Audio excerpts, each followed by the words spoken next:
Hello, everyone. This is Ed Reniger, and welcome to the Eddie Network podcast. My guest today is artist Mari Amman, and she is from Norway. And our mutual friend Barbara Cleve connected us together, and we've been talking here for the last few minutes. And we've got a lot of stuff to talk about. So, welcome, Mari. I'm glad you're here.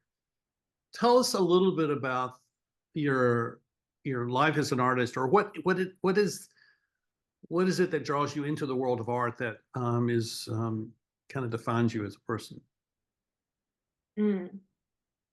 Well, I went into art sort of last and first.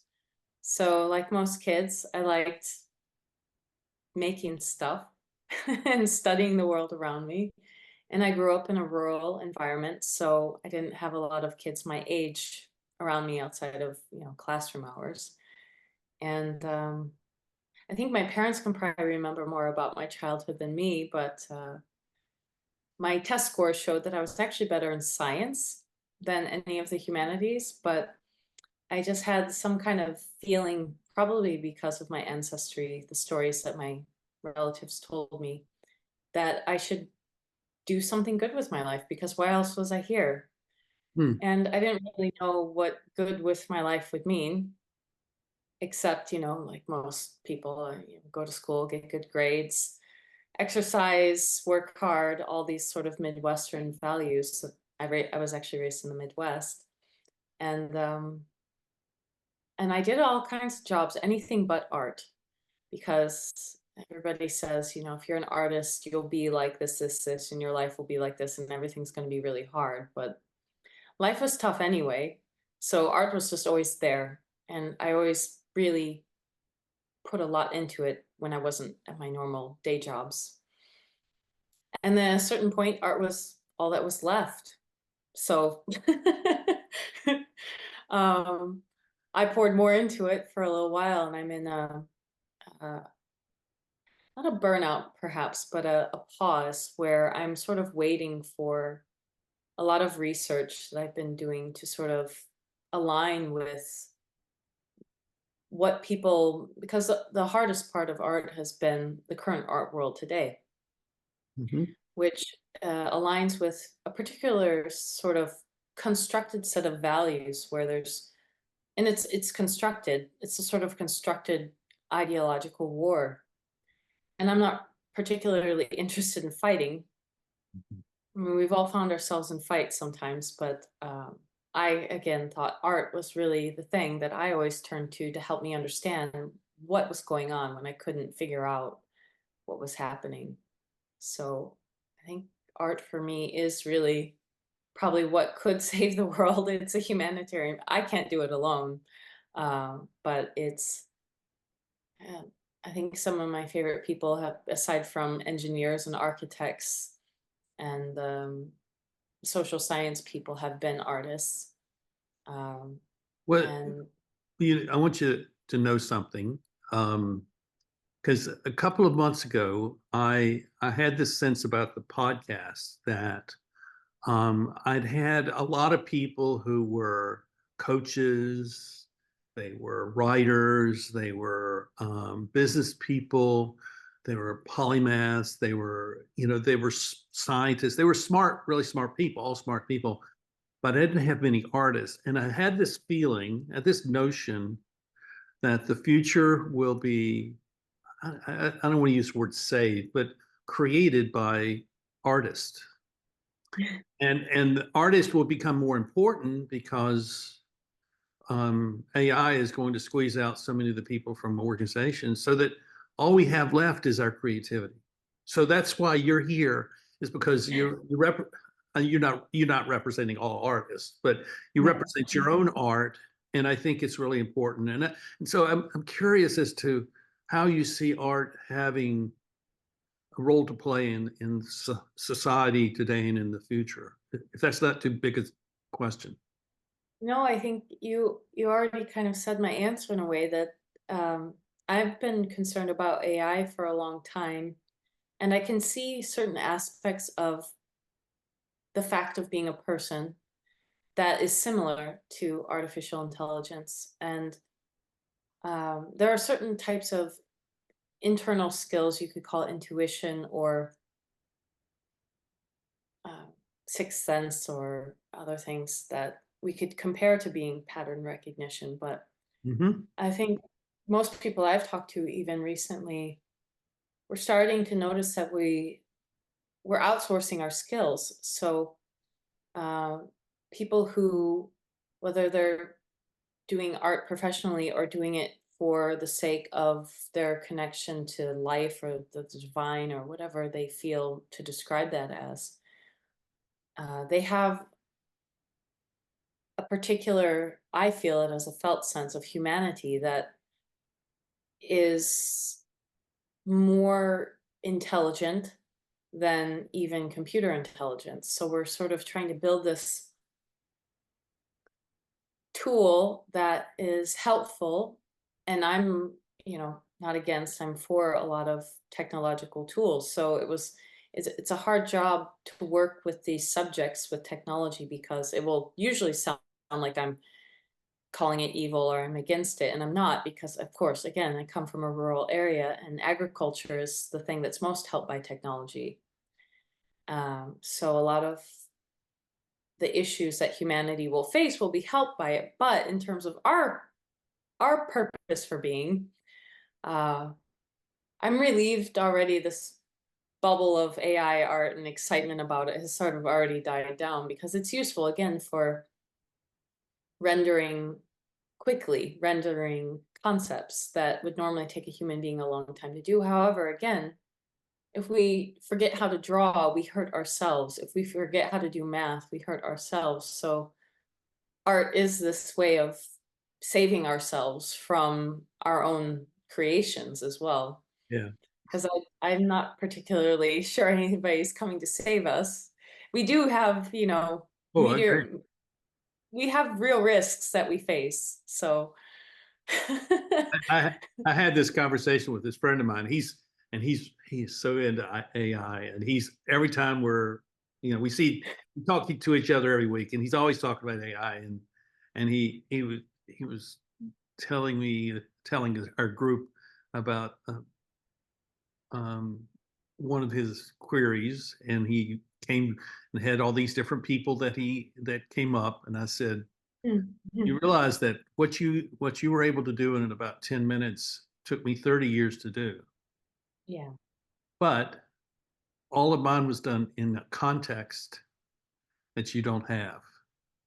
All you have Mm. is that those words and those questions on a piece of paper. And mine was questions that emerged out of the relationships I have with people and the work that I was doing. And so there's a context that I think gets missed in that regard. That is a big, it's sort of, it's interesting because I'll have conversations with a friend, even through text messaging. And they will often ask, "Are you talking to me?" Because it's a sort of meta-analysis thing Mhm. where we find ourselves with ourselves a lot, and then we're not relating anymore. And not only are we not relating, but the context of what we're relating with and to becomes ungrounded. And so I'm not really sure who's going to hold the fabric of there anymore. Um, Besides a bunch of systems. And then my biggest concern, not fear, but concern is the ethics of it all and how many more people will suffer for this new fancy toy that we have. Because I really thought that all the innovations were supposed to help people suffer less. And we're seeing, things are generally getting better for more people. There's more people in the world than there's ever been. However, it seems like that because of the obscurity of suffering. So there's a lot of people suffering invisibly, even in places such as the UK or even Norway, where because of social conditioning or different contexts that are sawed off, Nobody knows each other anymore. And so then how can they know themselves anymore? Because we also learn and ourself and whatever we are, which we don't know, if we're a soul, a spirit, a consciousness, we're more than just bodies, which is what data does to people, is or can do to people, requires our engagement to evolve. So my friend Rheology wrote this book about our 12-stranded DNA, and I feel like, what's really at stake is our actual evolution. We can stunt our own capacity as the concept of a human being having a higher moral, ethical capacity to do good. We could actually remove that from ourselves by enforcing these systems. So I'm really concerned because everybody's excited, understandably to an extent, but I don't want to stop it, but I also want to find a middle way, which is what I was talking about with Maria this week. And so it's hard to find these people because we're all, even before COVID, but increasingly after COVID, we're more isolated and detached from each other. And this creates a fearful energy. And Well, that's destructive. well, I think that's where art comes in, because art Mhm. is something that transcends the person who's creating the art. It's To be a obviously reader. something you create that you want other people to see or to absorb or to and as a result you have interaction. It's a way of communicating. It's telling us something about. I mean, we can show some of your art and here on the podcast, and you can tell us maybe what you were thinking, because by articulating this is what I was wanting to do with this picture, you're telling us something about yourself that allows us to say, well, I understand that. Oh, I see that. Oh, I really like that. That's so we can do that if you'd like. But I'm really curious how your art is a vehicle for you to kind of work all of this through. And you've done some really interesting things with your art. And so that's what that's what I was thinking. We could maybe we could go there. How about that? Yeah, that's it's pretty wild because some of the things that I was making, it's usually hard for me to take all the credit because it was you we were talking earlier about relationships, and a lot of the artwork came through conversations I had with my friend or my mentor over coffee, even just once a week, just really talking about the situation at his job and the situation in my house, and just talking about life, and then coming up with ideas, and then doing those ideas without even really totally understanding the implications of those ideas, and then developing that. And then 5 years later, that work being more relevant than it was at the time it was made, because at the time it was made, it just seemed like a crazy idea. About that? I mean, I And that's really, I think it's, I mean, I think we have this sense. I mean, you have, I mean, in your on your website, I mean, you speak about this embodied sense, which I take it to mean that you're seeing that there's a phenomenological approach to knowledge, and we yeah, receive.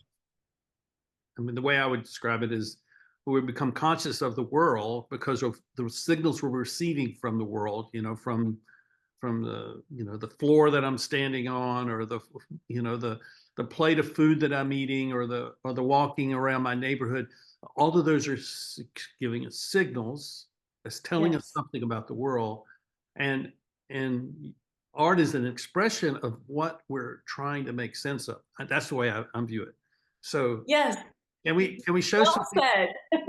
We show can we show some of your art, and Sure, which ones do you which ones you want to go to um the black and white ones that we were talking about? You want to go there, or do you want to go sure. to the colored ones?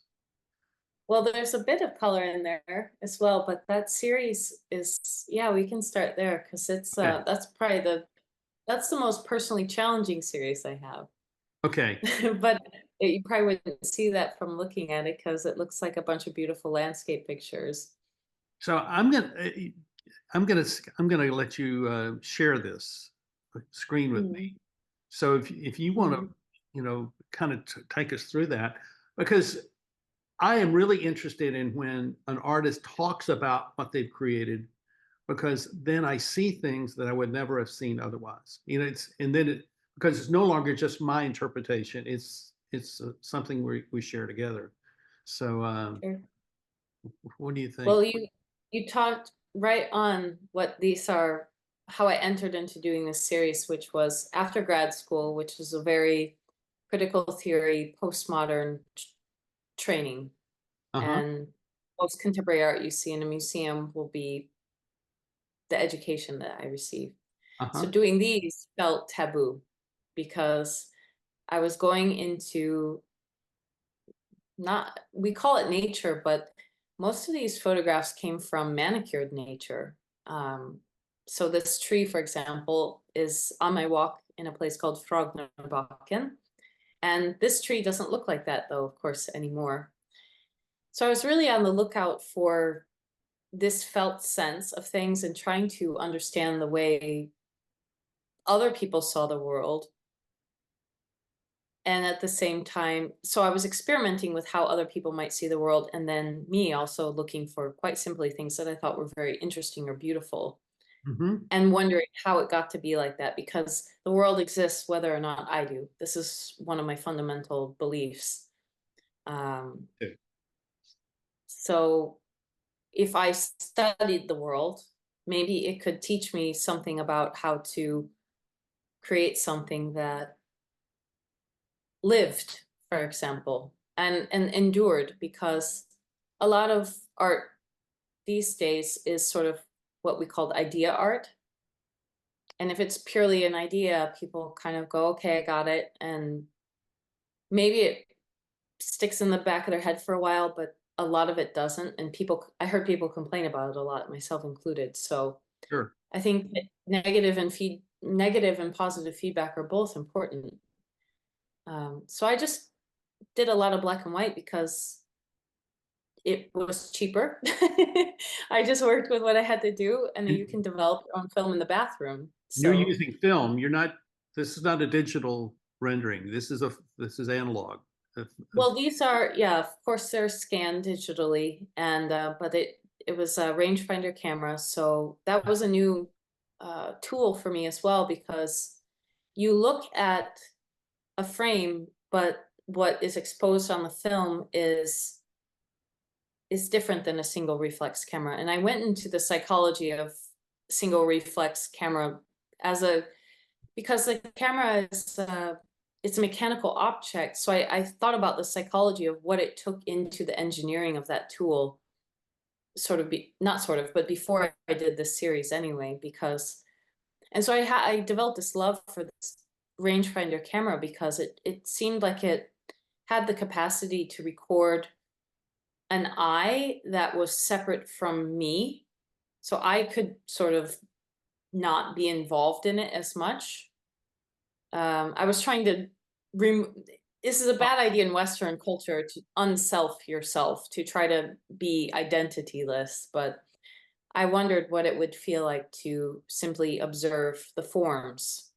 And it was kind of an impossible task, but the series ended up teaching me a lot more than me having a lot to say about it. I can talk around it, but Well, I think what you've described is brilliant, and because in a sense, it's it is your picture because you took it.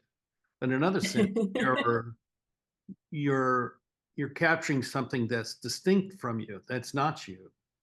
This tree and these leaves are that they're not you. They're not self-portraits, and yet Mhm. you have a you've um, you've seen these and you've taken the picture, and so there's this. I would say there's a relationship between you and the image and the object of the image that is worth respecting and Mm. appreciating. It's funny that you said the object of the image, because that was part of this too. A famous John Berger book about ways of seeing and the whole, phenomenological philosophy of subject object relationship. And that's also part of this, where I was very confused about certain ideas and differences in the way, for example, men or women perceive the world. Mhm. Black and white or gray scale is sort of gender neutral, and all kinds of people that can't see color can still perceive the gray spectrum. So I was thinking about all these things when I was doing this. Um, so when I look at these images, I think that I was drawn towards their forms and these particular images anyway, but there are some in this series where, like the mountain that you scrolled by, it looks more like an object. So I was also experimenting with how an image can be a viewing field or an object, Uh-huh. because that mountain in reality is it's coming onto you feeling because you're standing there, but the image transformed what was really there into this object. So it's a philosophical issue or conundrum with photography that is also woven into this series. Well, let me tell you why I like this.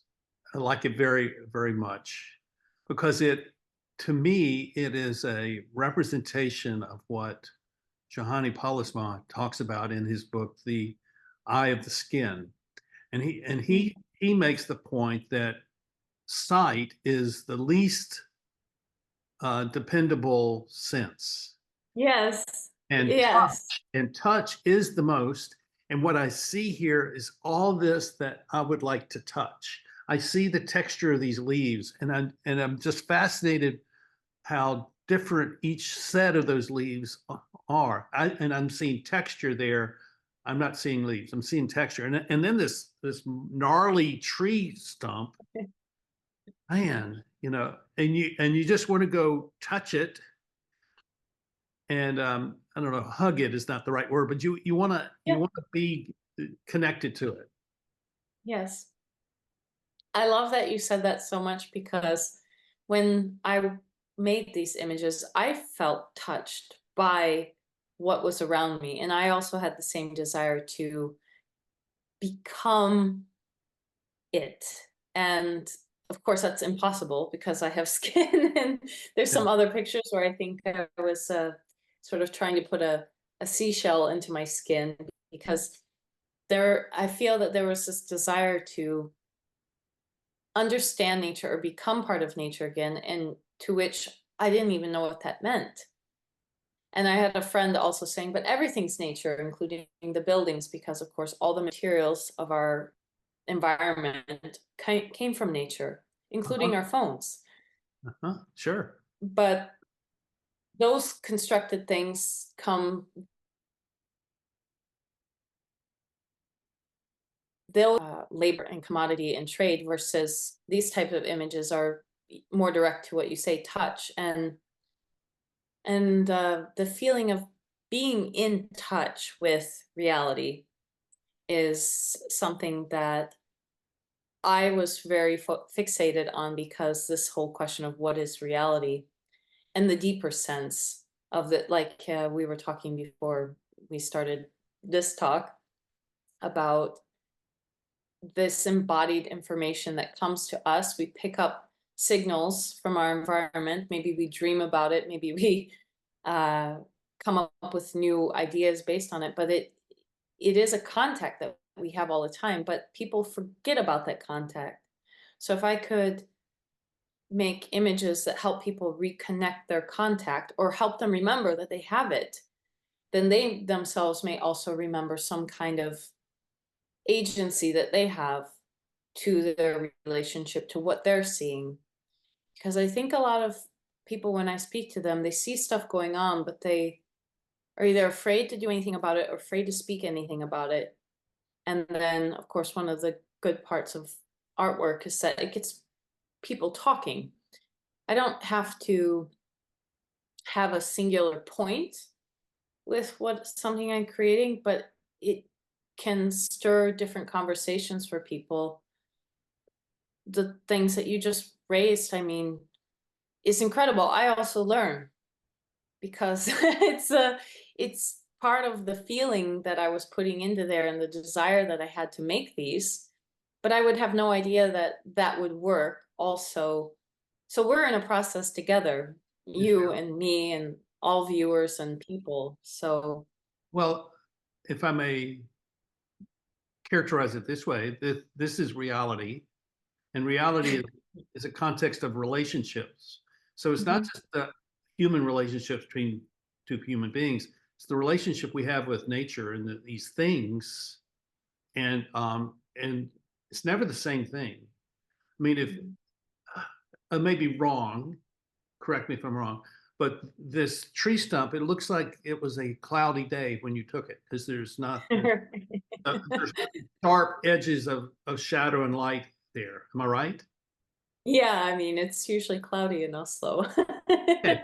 So so if it was a bright sunny day, this would be a very different picture. That's my point. So these images live in a context that's always changing.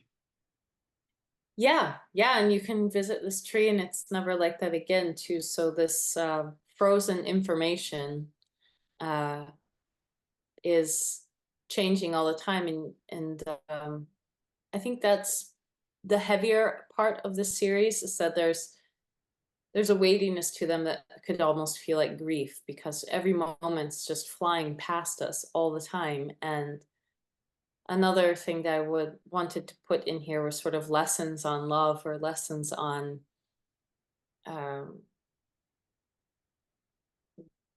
I love this. I I love mean, Shelby. photography is ephemeral, but Right. and there's Rukan.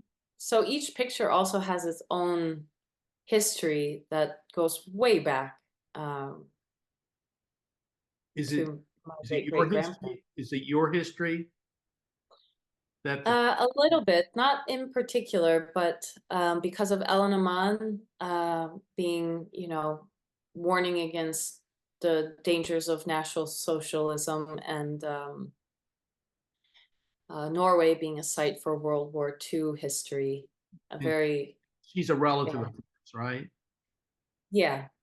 And she's probably her story was given to me by Ellen, who was my Oma or my grandma, who, had the guts to stand up against, the forming of the Reich and Hitler. She died right before he came to power. So that sort of social justice warrior spirit is in me. And so I was curious. Of course, the camera also came about or was popularized during that time. So history uh, sort of drove me to also go look for these sites, be there, feel it, photograph it, really get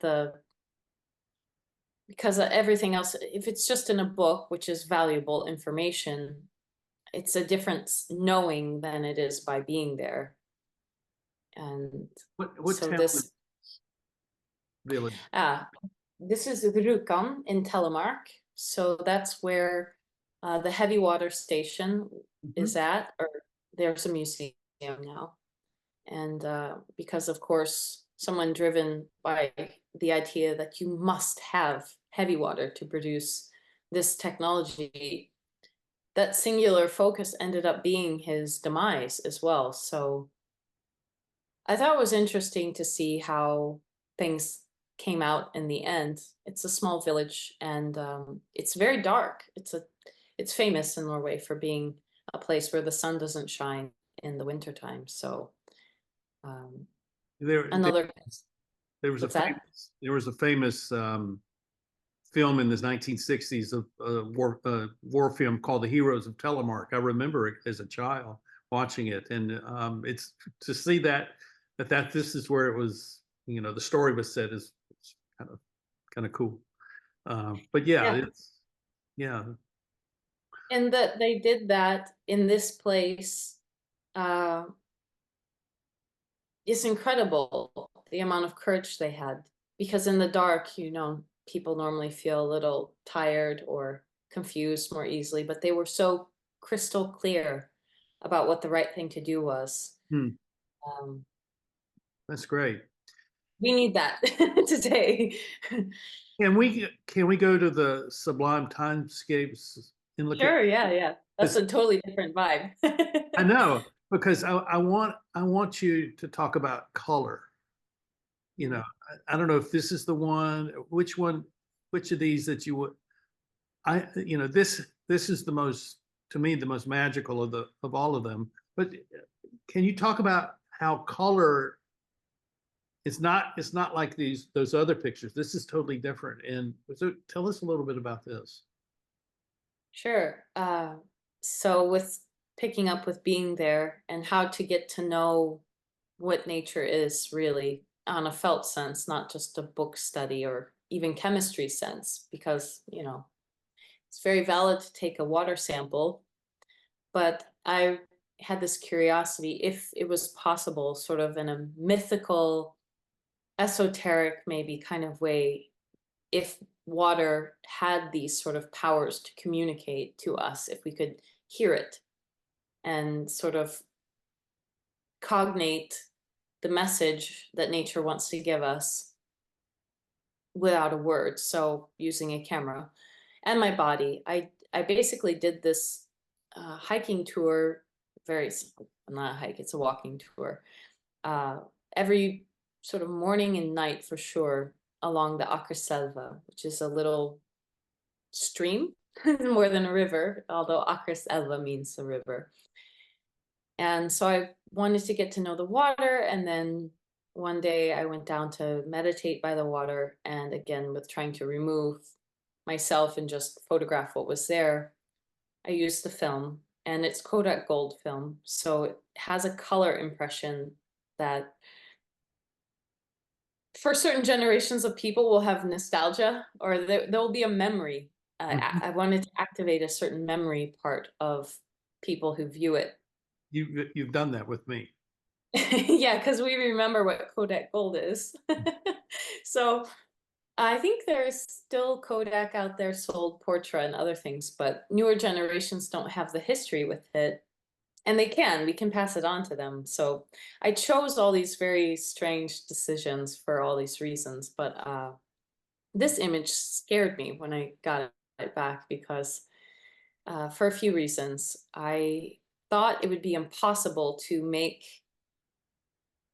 this many bulges in the stream in focus because it's not a digital image. So I had to breathe with the rippling of the river and hold still long enough, but also short enough. So I had to do all this timing inside myself to frame this. And then what came back to me, people see different things in this image all the time. Yeah. Um, and this happened, I think, some years after I saw the sculpture in a place in Honefos, I think it is. It's called Schistafos Art Museum. And these artists poured metal into the water. So because it's so cold, the metal sort of froze into the shape of the bulging current underneath. Hmm.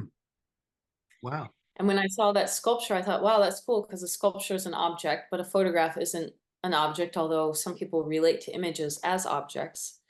So I had all these things coursing through me. And when this came back, I sort of got floored because if this is a reflection of the water, okay, but if it's a reflection of my mental state when I took the water, what I see personally as the artist having made it was what was going on in my life.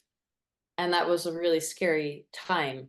Other people will see different things, but um, usually people will see sort of a face eating another head or like something eating, like a mind eating like something eating a mind. I see that. Uh, Uh-huh. yeah, which is absolutely spooky still to me to this day. But in terms of color, the colors changed because of whatever was being rippled, the light refracted from the waves, which is another one, but not this one. Uh-huh. So this one is very, But after I made these images, I didn't know what I could photograph. I see this person raising their arms, and in one hand there's this light, and it's that's that's what captures my attention. Oh, the light, I see, yeah. Well, that would be the sun, Mhm. actually, because it was a sunny day that day and the sky was blue. So you get these colors of what was in the environment. But And you, the way the things formed is just strange. I really like it, and the fact that you got some leaves in here just makes it it brings reality into this very surreal picture. Yeah, yeah, that's the sort of underlying current with all. My friend came up with the title Odd Viking. He said, I think these are sublime timescapes because this has to do with the lands. If time could be a landscape, that's what it's about. If Yeah. time itself could be a landscape that we perceive, and not just a landscape, but time. So it's a mind-blowing concept that I'm he with you. understood when he saw it. And so Well, I have to credit him for that phrase. so what I see here is energy. I see flow, and I see movement. I mean, all of that is what takes place in a landscape, And Yes, are you familiar with the Danish philosopher Olaf Kirkeby? Are you familiar with him? I should be. I don't think so. Not enough. It might have been mentioned. I'm sorry. Well, he he is a friend of mine in Denmark, and I interviewed him last year on the podcast, and he is known for this idea called the eventium, and you say something similar to that in I think in the text of this website where you talk about an event being an event that is and becoming. Yes. And what he says, the eventium is the kind of the mashup of past, present, and future all in one moment. Wow, I have to read his stuff for sure. This helps me too because my mentor at the time is Danish. He's Ah, a Danish painter, John Wagner, and so I'm sure his name came up, but I don't know if I read it because I might have been in this period where I was like, okay, enough with the philosophy. My head is full. But now I really want to read again, but so I have to. it's practical. It's practical because what it reveals to us is um, um, that the static kind of idea that life is supposed to be static and never changing is really a false notion, and that life is always changing. We're always in transition, and what that means is that the things that we don't really want in our life, we can discard, we can let go, and we can embrace new things. But it takes a great deal of courage to do that because, well, we're constantly changing, and so much of the modern world is about is kind of at least during my lifetime presented the idea that you're going to do this thing and then you're going to do that thing, and there's kind of there's a discreteness between each of these seasons of our life. They really don't have anything to do with each other, and we don't really want to change much, and so life is boring. And But it's changed. That was the thing I liked about doing this image was that I walked around that path every day and it was changing all the time. And most people would think that's a boring thing to do is take the same walk every day, but I got more out of that because I started noticing more nuances. And I think it trained me better as a person, maybe not better as an artist, because there's so many. I think a lot of people think that they have to go really far also to be inspired. yeah, And usually there's something, even having a consistent habit, which is kind of doing the same thing every day, but it's different every single day, that can turn us on to this fact that even if things seem to not change, they are changing all the time, but it's hard to notice sometimes. So that speaks to his philosophy. I really got to read his book. Yeah, yeah. I'll connect you with that. And Right. what this also takes me to a place in my own life in the past. So our family used to live up in the mountains of North Carolina, Oh, outside of, amazing. outside of Asheville, in a little town called Hendersonville. And my sons and I were involved in the scouting movement, and so we would go up into the mountains every month. We go backpack, and we go through all these around and through and past all these streams, and this is exactly what those streams look like. And so it takes me back to a very um, special and wonderful time in my life because I see I see the banks of the stream, and I see these kids. They're over there on the field, and they're playing games, and they're over here, building a fire. I mean, but that's what all of this becomes a reference point for me, is taking me back to a time of real joy. Oh, I love that. I think now my biggest goal is that if people can be reminded of something joyful, that is a real power of art. And that's the other reason to make art for anybody, I think, is I could have never learned that beautiful story if we didn't have something to talk about in front of us. I mean, I would have to ask you a very specific question to even get the answer, that I, story that you shared. I haven't mentioned that to anyone in probably um, 10, 12 years. Wow. And so here's another point I think is really, we never lose ourselves. We just are not in a place where the reference allows us to recreate it. And that experience will always be with me. Yeah. Just the things that I'm doing are not going to bring it back. But now that's been brought back, and Oh, it's really, I love that art could have the ability to help people recollect things that are not potentials in your current situation. That's profound. Do you have a book about that? Are you writing a book about that? Because that really is, um, especially for the times we're in.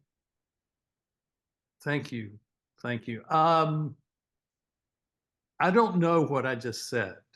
Let me put it. Well, it's a good thing this is recorded. I mean, I don't know what. Um, I'm sure it has something to do with memory, Yes. and I know that um, for me, my memories are all visual. Okay. They're not conversations. They're visual, and they're action. They're always actions. In Oh, um, we're getting off on Jungian maybe spirituality or something like that. perfect. But you see, these triggers, these visual triggers. I'm a visual person. These visual triggers trigger that sort of thing. So, oh yeah, I remember that. That's great. That's good. And so, I have thousands of pictures. Most of them are on my phone or in a digital file somewhere, but not all of them. I mean, when I was okay, so I'm 71 years old. So I'm old. When I was in high school, um, the first job I had, the money I made from the first job I had, I bought a single lens reflex camera. I started taking pictures, and I still have the slides from those pictures, Oh, so cool. and I went through them a couple of months ago, and I've got to figure out what I'm going to do with them because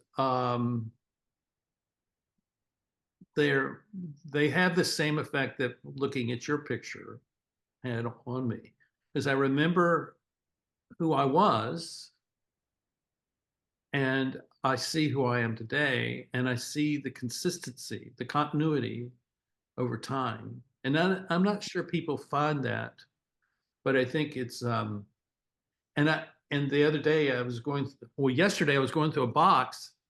I've moved into a new house, you know that, and and I've not unpacked hardly anything because I just have other things to do. Yeah. I went into a box, and it was a box of stuff, and there was an old stationery box that would have been my mother's, and in it are all these pictures of her mother and her sister and her grandmother from 110, 15 years ago. Wow. When my grandmother was a child and her sister was a child, and with their father and their mother, and that continuity of life, really spoke to me, and and it and it said something that there is. Well, I will share with you why it really why seeing my grandmother really as a child really matters, because when I was a child of about 12, my grandmother, she would have been about 62 or 63 years of age at this point in time. And my grandfather had 4 daughters, and they had 15 children between the 4 of them. And my grandmother told me, "You may do anything you want, but do not bring shame to the family name." Ooh. Well, and which I didn't take as a negative. I took it as a positive. Oh, so I'm really go free. I can go do anything I want, and that's exactly what I've done. But I was given her permission to go do that, and so there are stories from her generation, she and her sister's generation and their mothers, which provide me inspiration for how I go through my life and do that sort of thing. So Mhm. those pictures kind of make it more rooted, more grounded in reality, and I think that's why what you're doing with your art is a way for people to get grounded in not so much the analytical nature of reality, but something much more deep in feeling and embodied sense of what reality is about. Yes, that definitely. And the projects that I've been cooking on right now are more, I don't know how they're going to come out, because my whole process of making primarily photography, it's not that I'm done with it. It will always be a part of it's a part of what I do now. And it's not it used to be the main thing that I did. Right, right. But the burnout that can be associated with living and working as a photographer or even an artist, I just had to completely change. But what you say really resonates, because there's a core that doesn't change, uh, and Well, it's well, the allowance. maybe we should do a book together. That would be phenomenal, because I keep getting suggested that I should do books, and I'm thinking I am the last person to write a book. Probably I could not do it alone. I 'Cause could yeah, I could go. well, let's talk about that, because Yeah, that would be I'm cool. open to the idea. I'm open to the idea. I'm very open to the idea as well, because one of my favorite books is Robert Fritz's book, and he co-authored it with, I think, a psychotherapist, but or psychoanalyst, and I think it's more interesting that way. And I love collaboration, because then people intersect at their similarities and differences, and then it weaves a whole new thing as well. Yeah, I agree. And I have a whole bunch of one of my big passions is the American West, and I have lots of pictures I've taken of the American West, but also I've got, a whole bunch of books Uh-huh. that are that when I look at them, it takes me to all those stories, but also takes me to the places that I've been that root me in, so that there's this wholeness. And I think that's something that people miss, is a sense of wholeness about their life. And Yes, and it's a hard thing to describe. it is. And it may be even simply for the fact that it's so easy to forget. That was one of my messages when I was a meditation and movement teacher, was that you're already whole. Um, a lot of people go their whole life looking for this thing or that thing because they think they need it, but they forgot that they were whole. I mean, we need shelter and water and certain things, but Yeah. a lot of the fragmentation that is happening, either mentally or sociologically, or splintering, whichever, it's it's it doesn't need a 6 month retreat somewhere, or maybe it does, but just to remember that somebody, that you're whole and that there is wholeness to life. My friend even took me aback. I was the one saying it and just said, there's no life wasted. And that, so it's even that's why I don't preach or say those things anymore either, because anybody can forget it. And we needed constant reminders all the time. And that happens through relation. So, um, because maybe that's the nature of our consciousness. I don't know, but we are whole. The fact that you know something and then you also don't know it, Yeah. I think that's the secret, Yeah. because it means that it's still opening up to us. It's still approaching us. I mean, that's kind of the way I look at it. So, Yeah, that's very beautiful. I like that a lot. It's not sealed tight and hermetic and no, so that's death. in the show notes for this episode of the podcast, we'll link to all your places online, Okay. and we'll link to um, I think the two women that you sent to me, the sisters.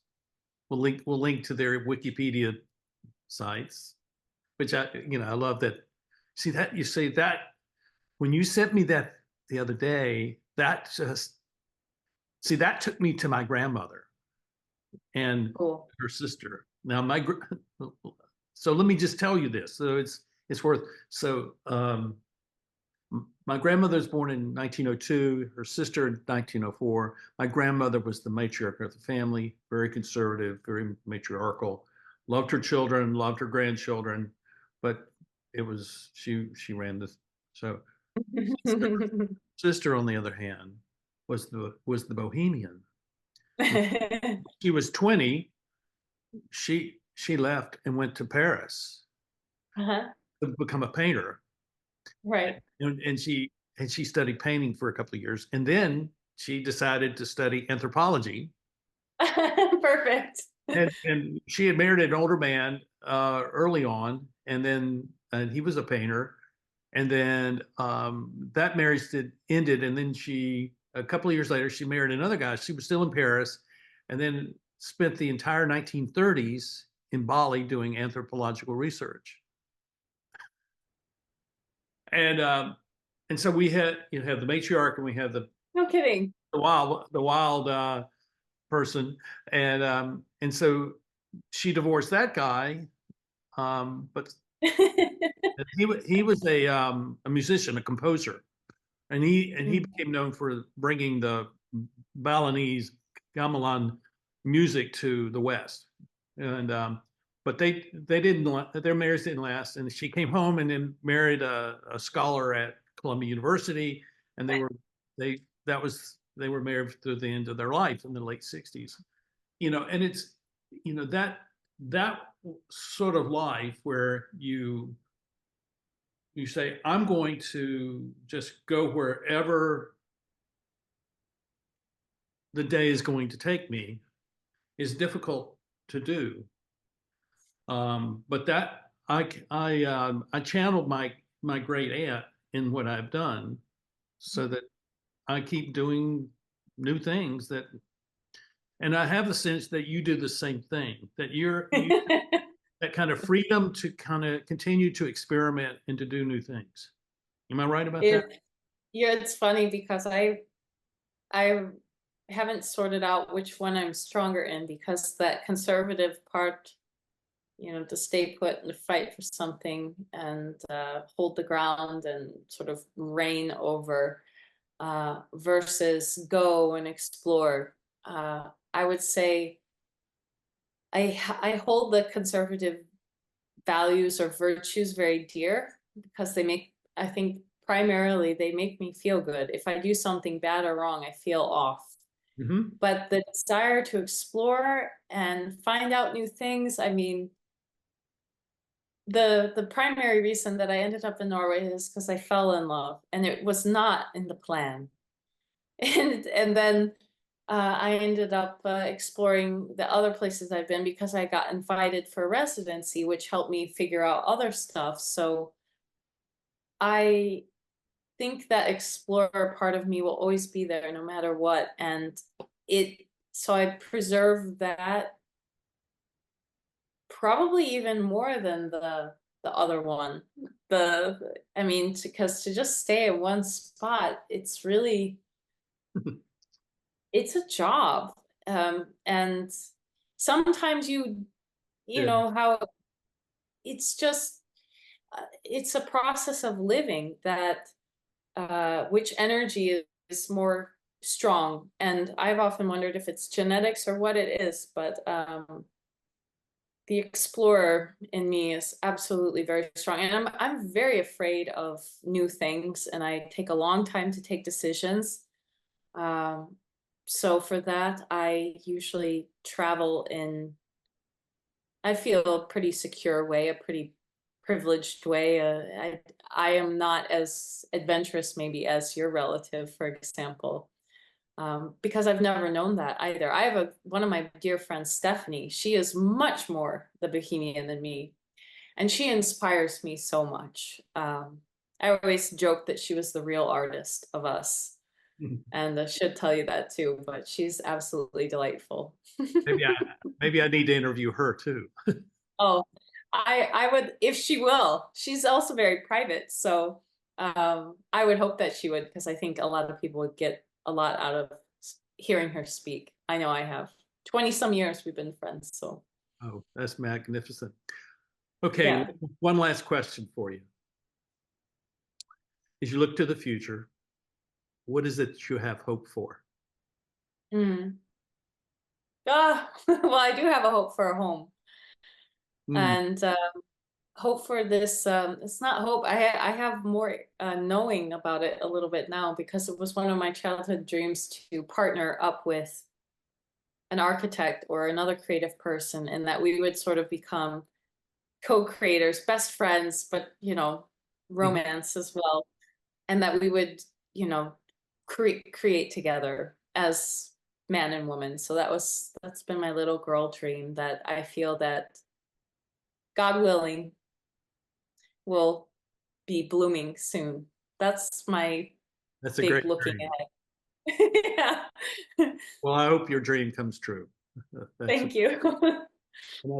and thank you for being on the Eddie Network podcast today. And everyone, thank you for watching.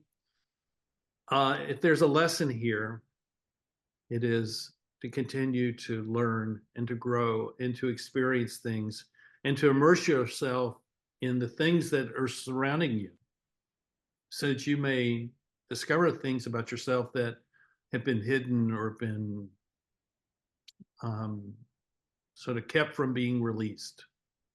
Mm, And it's Laurie is beautiful. showing us how to do that.